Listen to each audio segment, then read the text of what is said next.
Hello and welcome to The Essential Reads. My name is Isaac and my goal is to bring to you a bunch of classic audiobooks in an easy and accessible way. We are continuing with The Picture of Dorian Gray by Oscar Wilde, and this is chapter 4. Let's begin.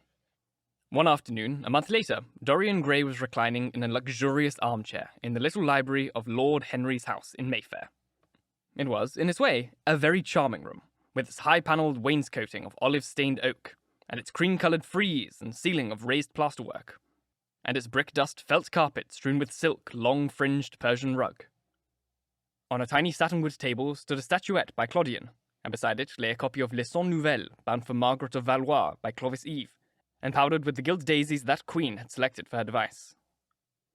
Some large blue china jars and Paris tulips were ranged on the mantelshelf, and through the small leaded panes of the window streamed the apricot-coloured light of a summer's day in London.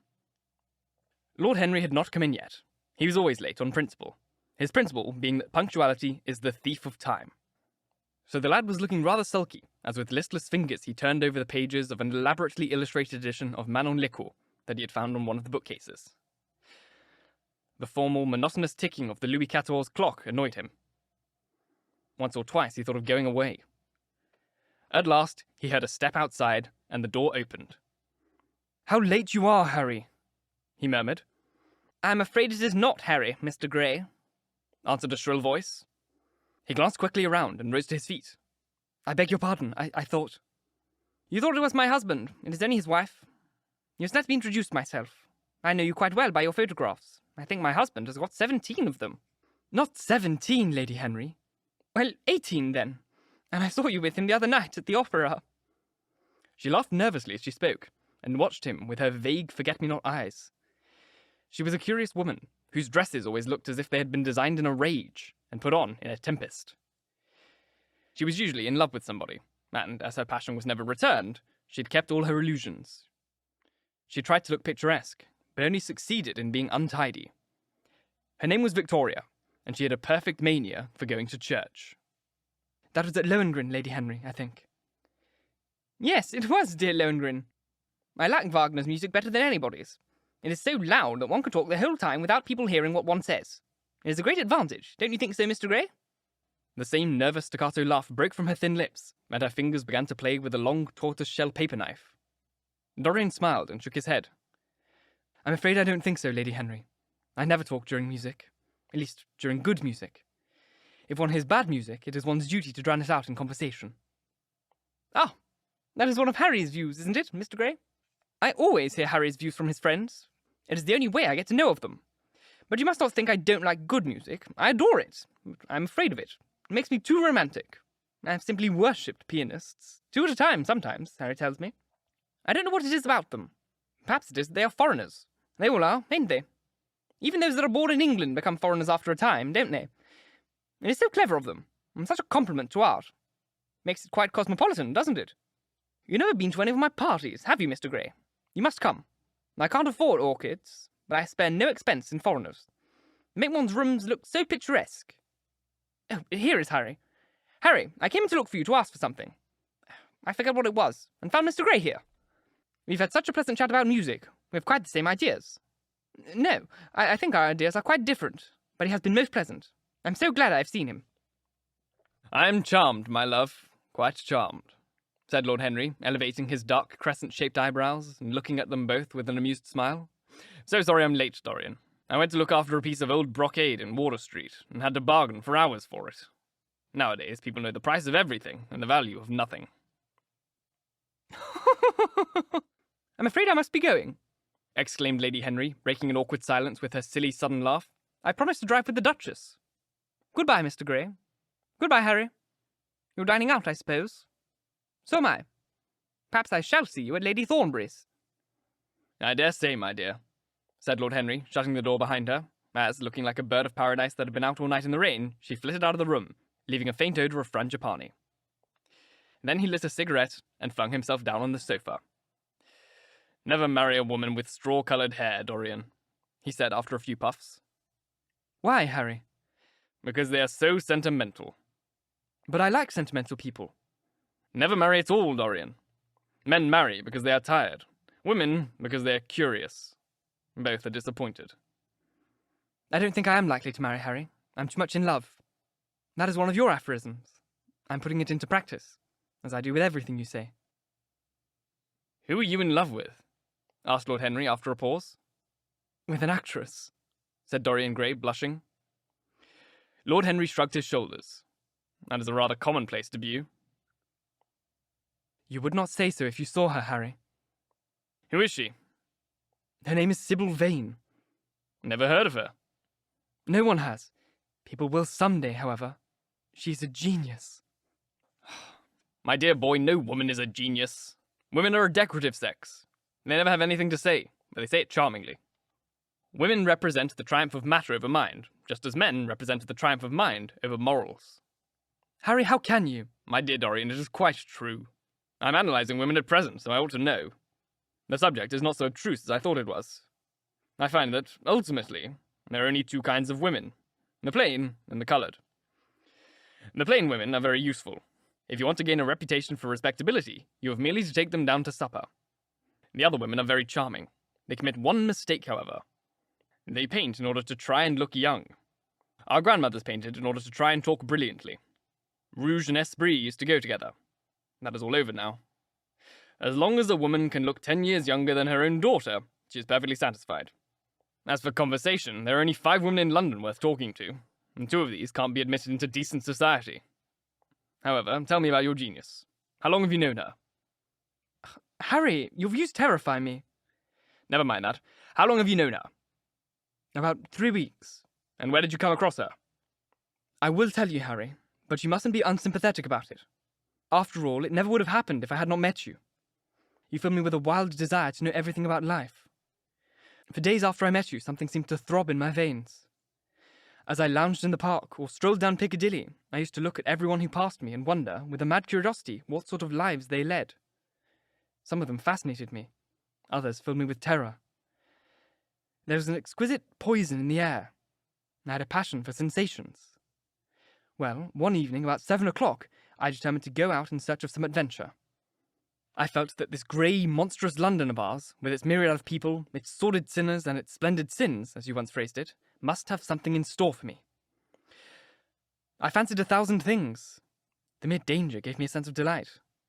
I remembered what you had said to me on that wonderful evening when we first dined together, about the search for beauty being the real secret of life.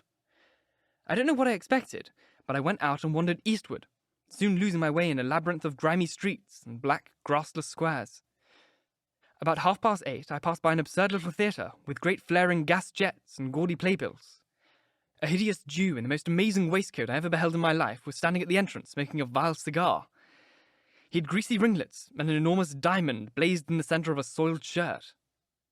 "Have a box, my lord," he said when he saw me, and he took off his hat with an air of gorgeous civility. There was something about him, Harry, that amused me. He was such a monster. You will laugh at me, I know, but I really went in and paid a whole guinea for the stage box.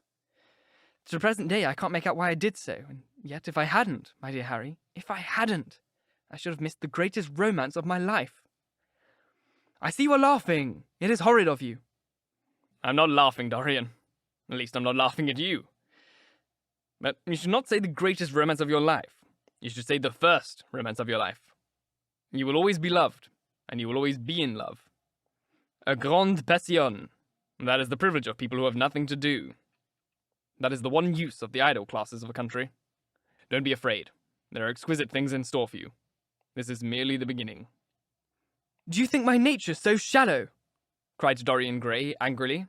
No, I think your nature so deep. How do you mean? My dear boy, the people who love only once in their lives are really the shallow people.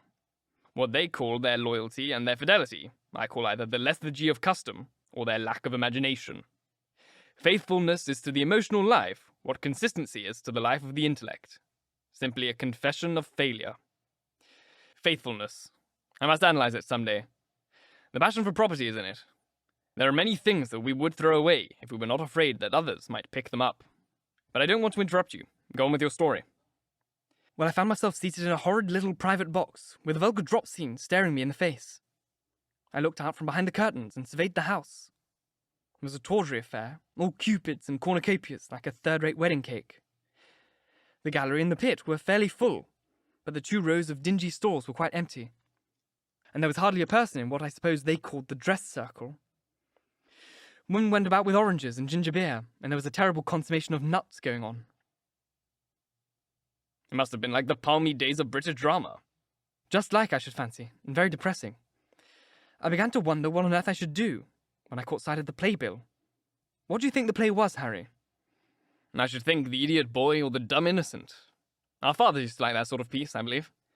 The longer I live, Dorian, the more keenly I feel that whatever was good enough for our fathers is not good enough for us. In art, as in politics, les grands-pères ont toujours tort. This play was good enough for us, Harry. It was Romeo and Juliet. I must admit that I was rather annoyed at the idea of seeing Shakespeare done in such a wretched hole of a place. Still, I felt interested in a sort of way. At any rate, I determined to wait for the first act. There was a dreadful orchestra presided over by a young Hebrew who sat at a cracked piano that nearly drove me away. But at last, the drop scene was drawn up, and the play began. Romeo was a stout elderly gentleman, with corked eyebrows, and a husky tragedy voice, and a figure like a beer barrel. Mercutio was also as bad. He was played by the low comedian, who had introduced gags of his own, and was on most friendly terms with the pit. They were both as grotesque as the scenery, and that looked as if it had come out of a country booth. But Juliet, Harry, imagine a girl hardly 17 years of age, with a little flower-like face, a small Greek head with plaited coils of dark brown hair, eyes that were violet wells of passion, lips that were like the petals of a rose. She was the loveliest thing I had ever seen in my life. You said to me once that pathos left you unmoved, but that beauty, mere beauty, could fill your eyes with tears. I tell you, Harry, I could hardly see this girl for the mists of tears that came across me.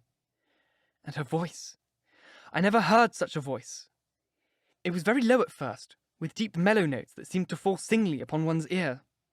Then it became a little louder, and sounded like a flute or a distant hautbois. In the garden scene, it had all the tremulous ecstasy that one hears just before dawn when nightingales are singing. There were moments, later on, when it had the wild passion of violins. You know how a voice can stir one. Your voice, and the voice of Sibyl Vane, are two things that I shall never forget. When I close my eyes, I hear them, and each of them says something different. I don't know which is to follow. Why should I not love her, Harry? I do love her. She is everything to me.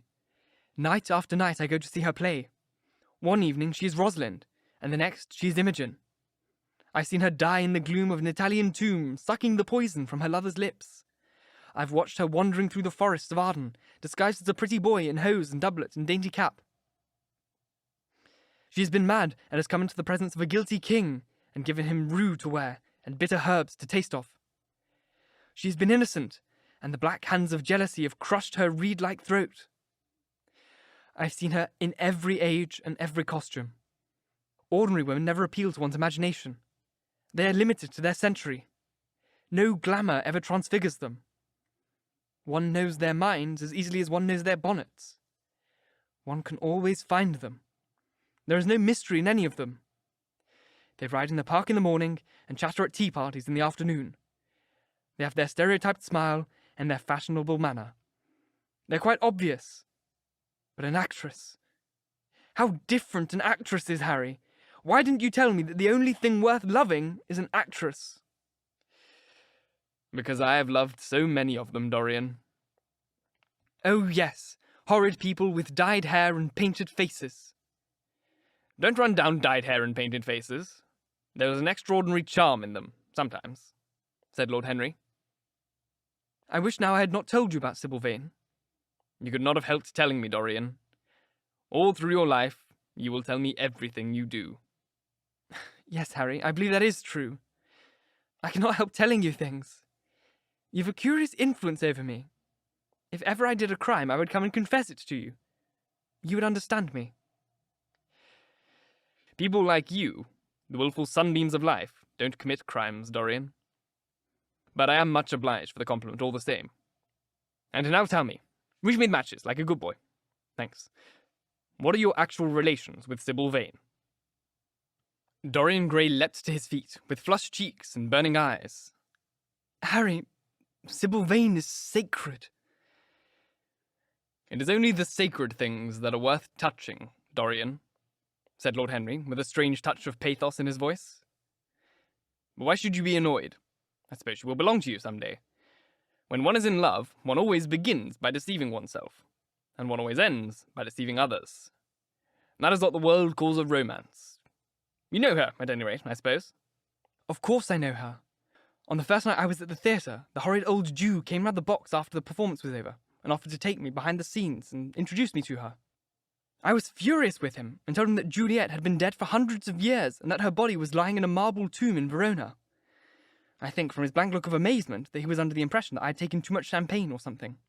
I'm not surprised. Then he asked me if I wrote for any of the newspapers.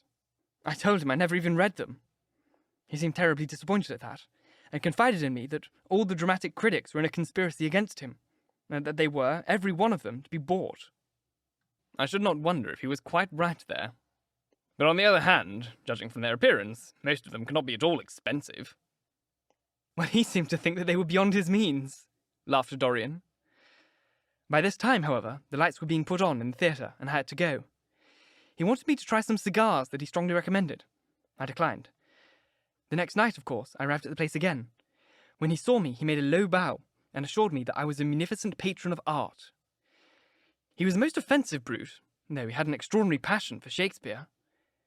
He told me once, with an air of pride, that his 5 bankruptcies were entirely due to the bard, as he insisted on calling him. He seemed to think it a distinction. It was a distinction, my dear Dorian. A great distinction. Most people become bankrupt through having invested too heavily in the prose of life.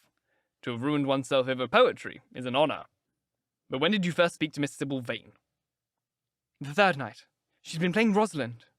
I could not help going round. I had thrown some flowers, and she had looked at me. At least, I fancied that she had. The old Jew was persistent. He seemed determined to take me behind, so I consented. It was curious my not wanting to know her, wasn't it? No, I don't think so. My dear Harry, why? I will tell you some other time. Now I want to know about the girl. Sibyl? Oh, she was so shy, and so gentle. There's something of a child about her. Her eyes opened wide in exquisite wonder when I told her what I thought of her performance, and she seemed quite unconscious of her power. I think we were both rather nervous. The old Jew stood grinning about the doorway of the dusty green room, making elaborate speeches about us both, while we both stood looking at each other like children. He would insist on calling me my lord, so I had to assure Sibyl that I was not anything of the kind. She said quite simply to me, "You look more like a prince. I must call you Prince Charming." Upon my word, Dorian, Miss Sibyl knows how to pay compliments. You don't understand her, Harry. She regarded me merely as a person in a play. She knows nothing of life. She lives with her mother, a faded, tired woman who played Lady Capulet in a sort of magenta dressing wrapper on the first night, and looks as if she had seen better days. I know that look. It depresses me, murmured Lord Henry, examining his rings. The Jew wanted to tell me her history, but I said it did not interest me. You were quite right. There is always something infinitely mean about other people's tragedies. Sibyl is the only thing I care about. What is it to me where she came from? From her little head to her little feet, she is absolutely and entirely divine. Every night of my life I go to see her act. Every night she is more marvellous. That is the reason, I suppose, that you never dine with me now. I thought you must have some curious romance on hand. You have, but it is not quite what I expected. My dear Harry, we either lunch or sup together every day, and I've been to the opera with you several times, said Dorian, opening his blue eyes in wonder. You always come dreadfully late. Well, I can't help going to see Sibyl play, he cried. Even if it's only for a single act. I get hungry for her presence, and when I think of the wonderful soul that is hidden away in the little ivory body, I am filled with awe. You can dine with me tonight, Dorian, can't you? He shook his head. Tonight she is Imogen, he answered, and tomorrow night she will be Juliet. When is she Sibyl Vane? Never. I congratulate you. How horrid you are! She is all the great heroines in the world in one. She is more than an individual. You laugh, but I tell you she is genius. I love her, and I must make her love me. You, who know all the secrets in life, tell me how to charm Sibyl Vane to love me. I want to make Romeo jealous. I want the dead lovers of the world to hear our laughter and grow sad. I want a breath of our passion to stir their dust into consciousness and wake their ashes into pain. My God, Harry, how I worship her!" He was walking up and down the room as he spoke. Hectic spots of red burned in his cheeks. He was terribly excited. Lord Henry watched him with a subtle sense of pleasure. How different was he now from the shy, frightened boy he had met in Basil Hallward's studio? His nature had developed like a flower, had borne blossoms of scarlet flame. Out of its secret hiding place had crept his soul, and desire had come to meet it on the way. "And what do you suppose I'd do?" said Lord Henry at last. "I want you and Basil to come with me some night to see her act. I've not the slightest fear of the result. You are certain to acknowledge her genius. Then we must get her out of the Jew's hands. She's bound to him for 3 years. At least for 2 years and 8 months from the present time. I shall have to pay him something, of course. When all that is settled, I shall take a West End theatre and bring her out properly. She will make the world as mad as she has made me." "That would be impossible, my dear boy." "Yes, she will. She is not merely art, consummate art instinct in her, but she is personality also. And you have often told me that it is personalities, not principles, that move the age." "Well, what night shall we go?" "Let me see. Today is Tuesday. Let us fix tomorrow. She plays Juliet tomorrow." "All right, the Bristol at 8 o'clock, and I will get Basil." "Not 8, Harry, please. 6:30. We must be there before curtain rises. You must see her in the first act where she meets Romeo." 6:30? What an hour. It would be like having meat tea or reading an English novel.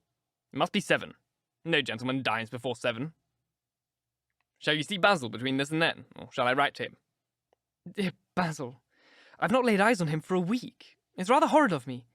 He sent me my portrait in the most wonderful frame, specially designed by himself, and though I'm a little jealous of the picture for being wholly a month younger than I am, I must admit that I delight in it. Perhaps you had better write him. I don't want to see him alone. He says things that annoy me. He gives me good advice." Lord Henry smiled. People are very fond of giving away what they need most themselves. It is what I call the depth of generosity. "Oh, Basil is the best of fellows, but he seems to me to be just a bit of a Philistine. Since I've known you, Harry, I've discovered that." Basil, my dear boy, puts everything that is charming in him into his work. The consequence is that he has nothing left for life but his prejudices, his principles, and his common sense. The only artists I've ever known who are personally delightful are bad artists. Good artists exist simply in what they make, and consequently are perfectly uninteresting in what they are. A great poet, a really great poet, is the most unpoetical of all creatures. But inferior poets are absolutely fascinating. The worse their rhymes are, the more picturesque they look. The mere fact of having published a book of second-rate sonnets makes a man quite irresistible. He lives the poetry that he cannot write. The other writes the poetry that they dare not realize. "I wonder is that really so, Harry?" said Dorian Gray, putting some perfume on his handkerchief out of a large gold-topped bottle that stood on the table. "It must be if you say it. And now I'm off. Imogen is waiting for me. Don't forget about tomorrow. Goodbye." As he left the room, Lord Henry's heavy eyelids drooped, and he began to think. Certainly few people had ever interested him so much as Dorian Gray, and yet the lad's mad adoration of someone else caused him not the slightest pang of annoyance or jealousy. He was pleased by it. It made him a more interesting study. He had been always enthralled by the methods of natural science, but the ordinary subject matter of that science had seemed to him trivial and of no import. And so he had begun by vivisecting himself, as he had ended by vivisecting others. Human life, that appeared to him the one thing worth investigating. Compared to it, there was nothing else of any value. It was true that as one watched life in its curious crucible of pain and pleasure, one could not wear over one's face a mask of glass, nor keep the sulphurous fumes from troubling the brain and making the imagination turbid with monstrous fancies and misshapen dreams. There were poisons so subtle that to know their properties, one had to sicken of them. There were maladies so strange that one had to pass through them if one sought to understand their nature. And yet, what great reward one received! How wonderful the whole world became to one! To note the curious, hard logic of passion, and the emotional coloured life of the intellect. To observe where they met and where they separated, at what point they were in unison, and at what point they were at discord. There was a delight in that. What matter what the cost was? One could never pay too high a price for any sensation. He was conscious, and the thought brought a gleam of pleasure to his brown agate eyes, that it was through certain words of his, musical words said with musical utterance, that Dorian Gray's soul had turned to this white girl and bowed in worship before her. To a large extent, the lad was his own creation. He had made himself a premature. That was something. Ordinary people waited till life disclosed to them its secrets. But to the few, to the elect, the mysteries of life were revealed before the veil was drawn away. Sometimes this was the effect of art, and chiefly the art of literature, which deals immediately with the passions and the intellect. But now and then, a complex personality took the place and assumed the office of art, was indeed, in its way, a real work of art.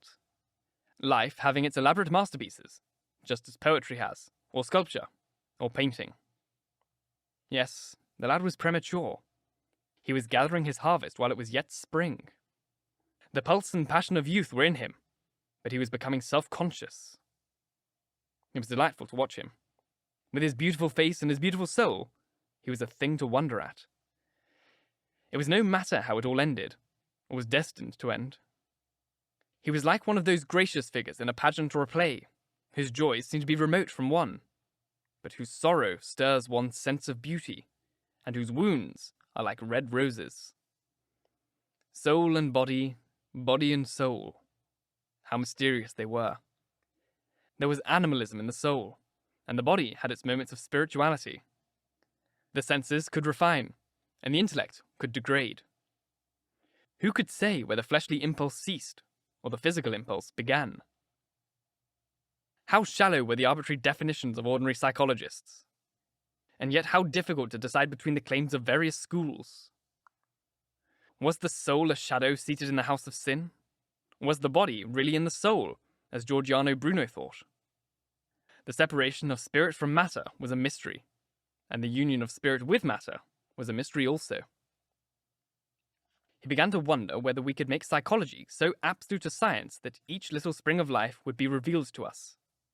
As it was, we always misunderstood ourselves, and rarely understood others. Experience was of no ethical value. It was merely the name men gave to their mistakes. Moralists had, as a rule, regarded it as a mode of warning, had claimed for it a certain ethical efficacy in the formation of character, had praised it as something that taught us what to follow and showed us what to avoid. But there was no motive power in experience. It was as little of an active cause as conscience itself. All that it really demonstrated was that our future would be the same as our past, and that the sin we had done once, and with loathing, we would do many times, and with joy. It was clear to him that the experimental method was the only method by which one could arrive at any scientific analysis of the passions, and certainly Dorian Gray was a subject made to his hand, and seemed to promise rich and fruitful results. His sudden mad love for Sibyl Vane was a psychological phenomenon of no small interest. There was no doubt that curiosity had much to do with it. Curiosity, and the desire for new experiences. Yet it was not a simple, but rather a very complex passion.